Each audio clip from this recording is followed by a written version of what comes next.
これから始まる大レースひしめき合って稲なくは天下のサラブレッド4歳馬今日はダービーめでたいな走れ走れ牧場を本命穴馬かき分けて走れ走れ牧場を追いつけ追い越せ引っこ抜けスタートダッシュで手遅れるどこまで行っても離されるここでお前が負けたならおいらの生活ままならぬ走れ走れ走れ牧場を本命穴馬かき分けて走れ走れ走れ牧場を追いつけ追い越せ引っこ抜け走れ走れ走れ走れ走れ牧場を本命穴馬かき分けて走れ走れ走れ走れ走れ牧場を追いつけ追い越せ引っ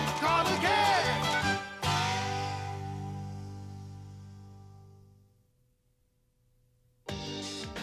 Sa darating na linggo, magkakaroon kami ng panibagong karera. Pero nalaman namin na may malaking kahinaan pala si Makibao. Dahil masyado malaki ang paa niya, madali siyang madulas kapag umuulan. Ayon sa weather report, uulan daw sa araw na yun. Kaya gusto ni Uncle Zangho na i-cancel na lang ang karera. Pero dumating si Mang Bobby para hamunin siya. Kung hindi raw tatanggapin ang hamon niya, ibig sabihin wala raw kwentang trainer si Uncle Zangho. Kaya sasali kami sa karera. At kahit gaano pa yung kahirap, kailangan naming manalo sa laban na to. Ang pagtama ko sa putik!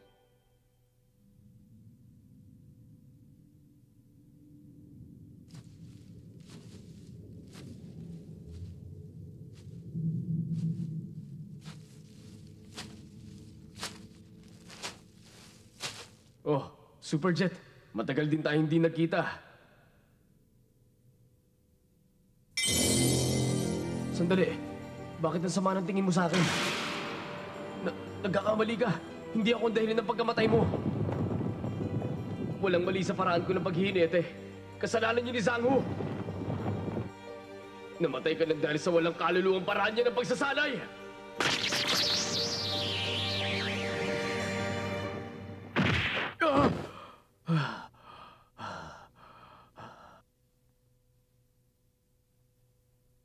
Superjet.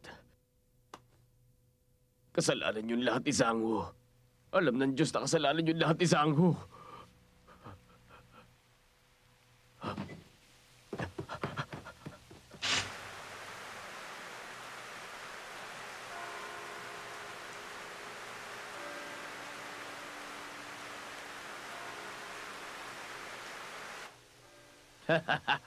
Pati ang panahon nakikiayon sa akin. Sigurado mananalo ko sa karera.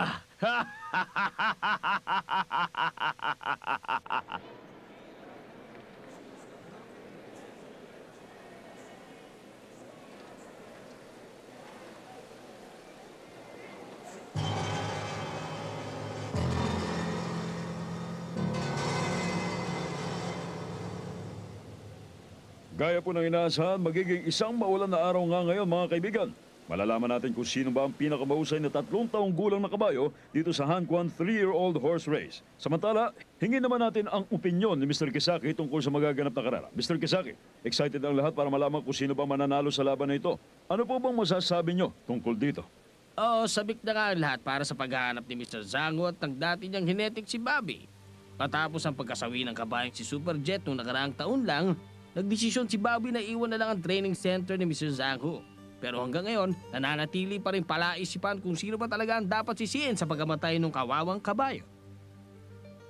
Ayon nga po kay Bobby, malalaman na raw natin ngayong araw ang sagot sa tanong na yan. Tama ka, kung tutusin nga para itong isang laban sa korte. Parang abogado ni Bobby ang kabayo niyang si Nick. At abogado naman ni Zangho ang pambato niyang si Midori Makibao. Ang mga kabayong yun ang magpapatunay kung sino nga ba sa kanilang dalawa ang mas epektibo o mas malupit na trainer. Doon malalaman kung sinong naging dahilan ng pagkamatay ni Superjet.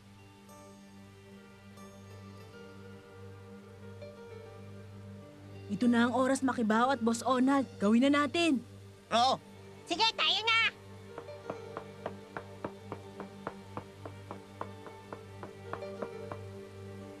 Papalapit na po na papalapit ang oras ng pag-uusga mga kaibigan. Sino po ang mapapatunayang inosente sa labang ito? Kasalukuyan na pumapasok sa racetrack ang mga kabayo. Course number 1, Midori Makibao. Kahit umuulan, ganadong-ganado pa rin ng mga tao. Ang sarap sa pakiramdam. Nung una mong karera, pinagpilitan ka pa namin pasok sa gate eh. Pero ngayon, wala ka nang kaproblema. Oo nga, maayos na maayos ang kondisyon ko ngayon, bossing. Mabuti naman kung ganun, Makibao. Ang iniisip ng lahat, dihado ka dahil akala nila hirap kang tumakbo kapag umuulan. Ikaw na ngayon ang pang-apat na pinakasikat na kabayong pangarera. Kaya kailangan sundin lang natin ang plano natin. Pagsisikapan kong manalo, Mr. Zhang Hu.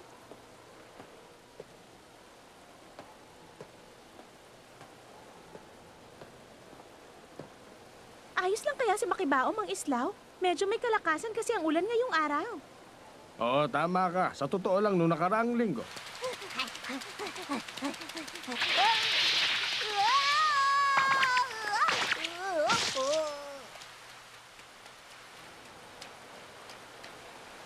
Naniniwala akong ayos lang si Makibao. Matatapos niya na maayos ang karera. Tama ka, anak. Isa pa, wala rin namang kwenta kung mag-aalala tayo. Ang magagawa lang natin sa ngayon ay mag-cheer para sa kanya. Nang sa ganon, ganahan siya sa laban. Kaya mo yan, Makibao! Talunin mo ang kalaban! Naniniwala kami sa'yo! Papa naman. Ano pa naman yan? Ayusin niyo naman yan sa lawal niyo. Sa ngayon, isa-isa na nagsisipasok sa racetrack ang mga kabayo. Dinig na dinig sa stadium ang cheer sa mga manonood para kay Nick, ang isa sa pinakasikat na kabayong pangarerang narito. Nauna nagwagi si Nick ng first place sa isa pang karera para sa mga 3 taong gulang na kabayo. At kung magagawa niya makarating ng pinakamaaga sa finish line, magagawa niyang talunin ng unti-unti ang nakikilalang si Midori Makibao.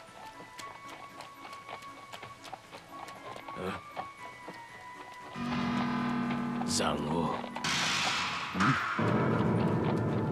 Matalo nga kaya ng hineting si Bobby ang dati niyang trainer na si Zhang Hu. Sino kaya sa kanilang uuwing matagumpay? Yan ang aalamin po natin. Ang isa pa sa mga kilalang kabayo na kasali sa karerang ito ay si Typhoon. Mabilis po siya at nagwagi siya sa katatapos pa lamang na Clover Derby. Ngayon, kompleto na mga kalaban at kasalukuyan na silang naglalakad sa runway. Nick, simulan na natin. Nagsisimula na po mag-warm up ang mga kabayo. Bakit ganun?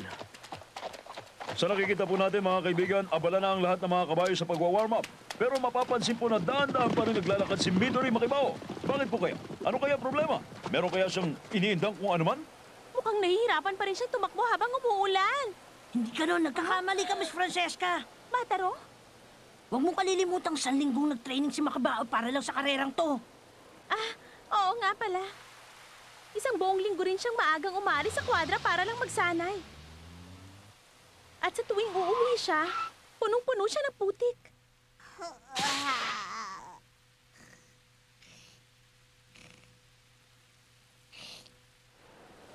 Tama, magagawa niya nga tumakbo ng mabilis ngayon kahit pa umuulan. Tama sinabi mo yan. Naniniwala akong hindi na siya basta madudulas ngayon.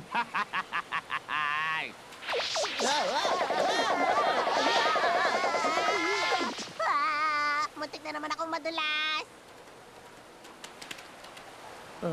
Mukhang nadudulas pa rin siya.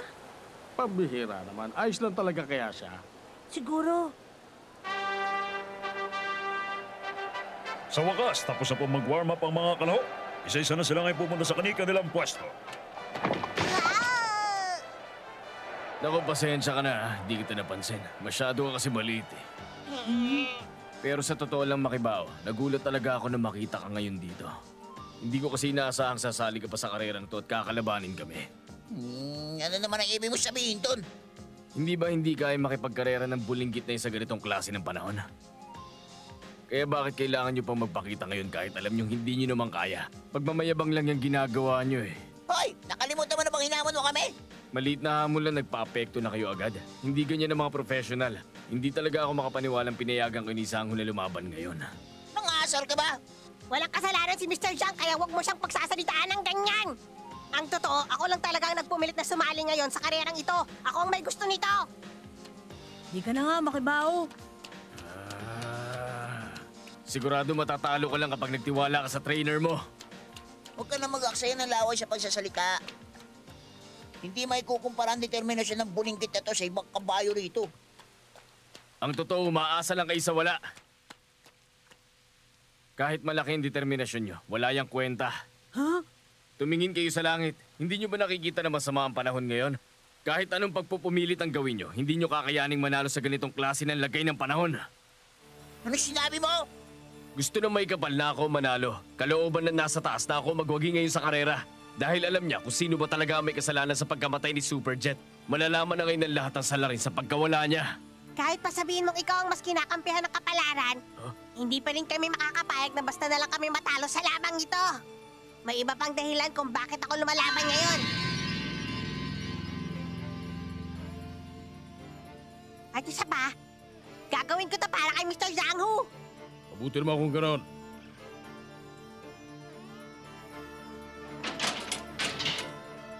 Nakapasok na po ang lahat ng kabayo sa kanilang mga gate. Nag-aalis na sa area ang mga working personnel at ilang segundo na lang, magsisimula na po ang karera.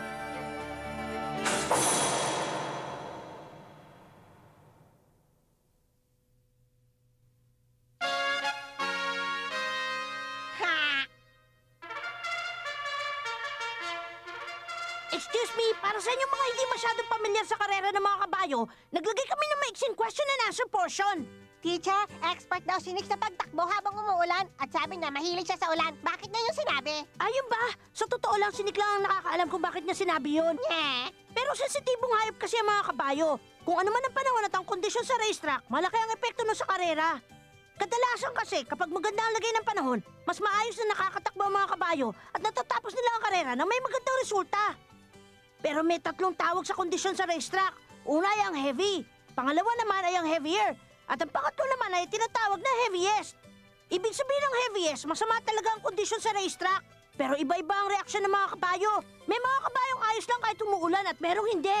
Oo nga, tama ka, teacher. Ako sensitibo ako eh. Kapag umuulan, gusto ko nasa loob lang ako nagbayad at kumakain ng sushi. Ano ba? Tama na yung daldala. Magkarera na tayo. Basing! Masusunod! Sige, hanggang sa susunod.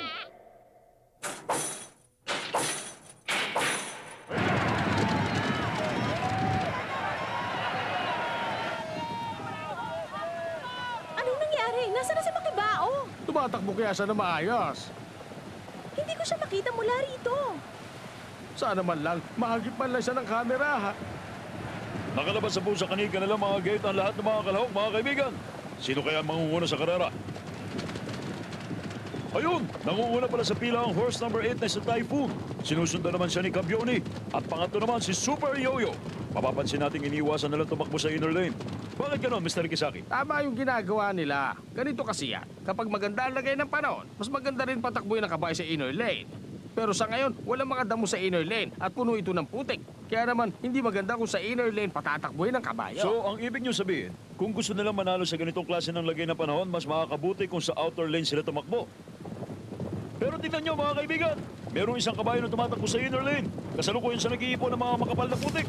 Si horse number 1 yun, Midori Makibao! Ha? Malamang hindi tama ang isimula niya. Kaya napipilitan siya kayo tumakbo sa inner lane. Ang boblas talaga! Go, Makibao! Hoy, Makibao! Pumunta ka sa outer lane! Dali sa outer lane! Kasalukuyan po pang-anim si Midori Makibao sa laban. Pero unti-unti na siya nagiging pang-pito. Ano bang klaseng utak meron ng mga to? Ang sama na nga ng panahon, tapos sa pangit na lane pa sila tumatakbo. Ha? Parang may mali ah. Bakit parang relax na relax pa yata sila?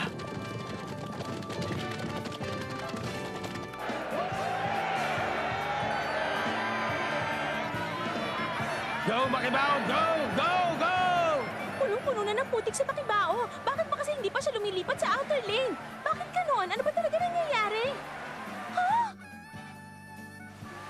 Teka lang muna, posible talaga. Alam ko na, sinadya talaga nila yan. Kailangan mo na mas bilisan ngayon, Makibao! O sige, Kasti, nakadaan na ako. Mukhang may nagbago na po mga kaibigan. Tingnan natin kung sino na nangunguna. Kasalukuyan pa rin nangunguna si Typhoon na sinusundan naman ni Cabioni at ni Ana Lucia. Pero tingnan nyo mga kaibigan, nasa pangatlong pwesto na po si Midori Makibao mula sa maputik na inner lane. Hindi ko po inaasahan to. Mukhang relax na relax pa siya sa putikan. Ano? Paano nangyari yun?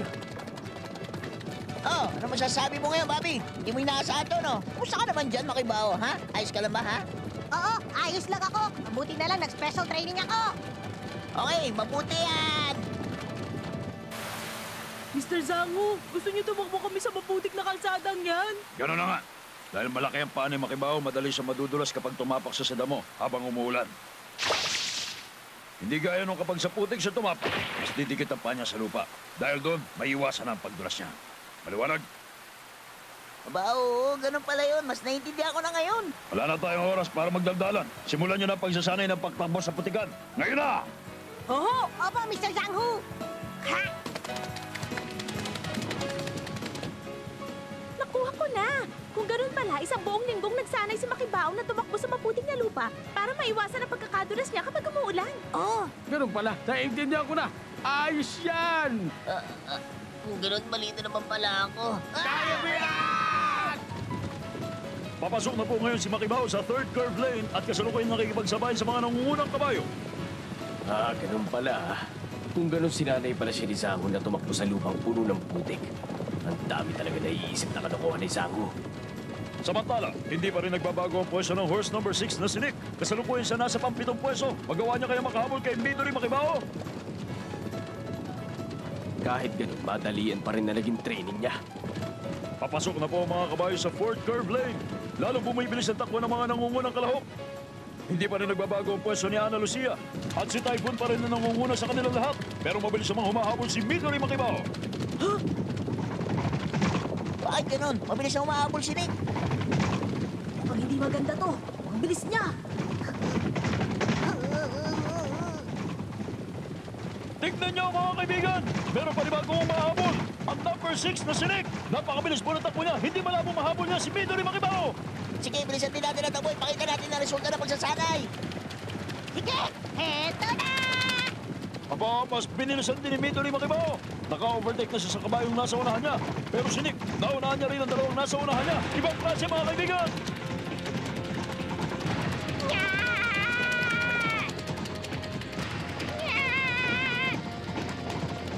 Kung ganun, mahilig ka pala sa putik, ha? Dito rin Makibao.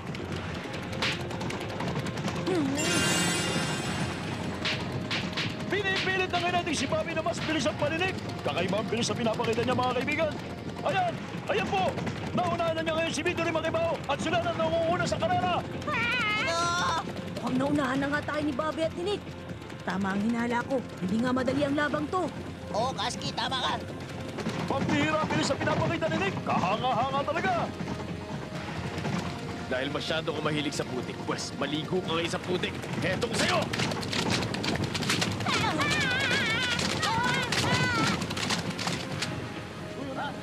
Aba, bigla na lang lumipat si Nick mula sa kinalalagyan niya sa outer lane papunta sa inner lane. Bakit kaya? Ano kaya binabalak niyang gawin?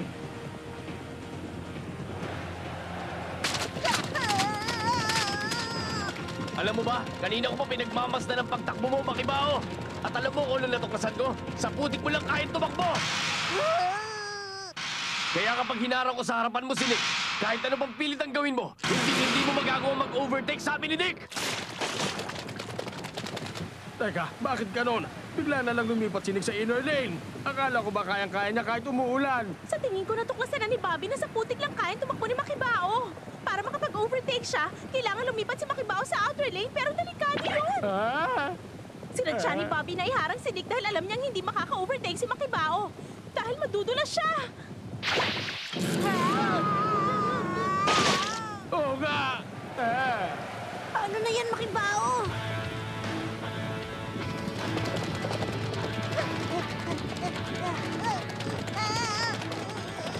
Sa totoo lang, hindi ako mahilig sa kulay puti sa simula pa lang. Pag nakakakita ako ng mga bagay na kulay puti, gustong-gusto ko yung dumihan. Paano na? Hindi na ako makakita. Makibao! Makibao, ayos ka lang ba? O bakit? Anong problema, Makibao? Hindi mo na ba kaya? Hindi ka pa naman punong-puno ng putik, ah.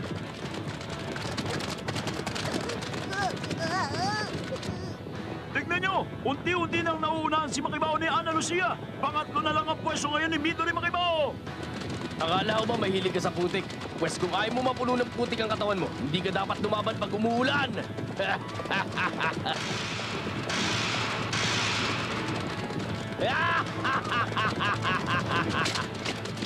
Tuluyan na naiwan si Midori Makibao! Mukhang alam na natin kung sino man nanalo sa labang ito. At kapag si Nick ang nanalo sa laban, magiging isa itong malaking kahihiyan para sa trainer na si Mr. Zhang Hu. Kapag natalo si Midori Makibao, para na rin niyang inamin na totoo nga ang bansag sa kanya na siya ang evil trainer. Ilang metro na lang po natitira bago ang finish line!